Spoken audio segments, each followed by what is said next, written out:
Student number 1 సినిమాలు అనుకుంటే ఎక్కడో పుట్టి ఎక్కడో పెరిగి ఎక్కడే కలిసాము అనేటటువంటి పాట అది స్టూడెంట్స్గా ఉన్నటువంటి దశలో.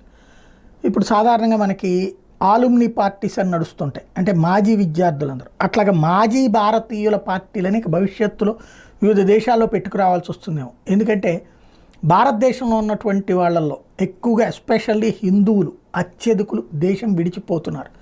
చదువుకున్నంత వరకు ఇక్కడ, అంటే పుట్టుక పెరుగుదల అంతా ఇక్కడ.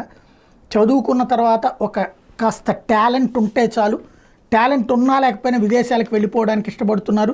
చదువులు కూడా అక్కడికే చదువుకోవడానికి ఇష్టపడుతున్నారు. అక్కడికి వెళ్ళాక సెటిల్ అయ్యాక భారత పౌరసత్వం వద్దని వదిలేసుకుంటున్నారు. ఇట్లా గత 10 ఏళ్లలో భారత పౌరసత్వం వదులుకున్న వాళ్ళ సంఖ్య ఏకంగా ఈ 2023లో 2,16,219కి చేరింది.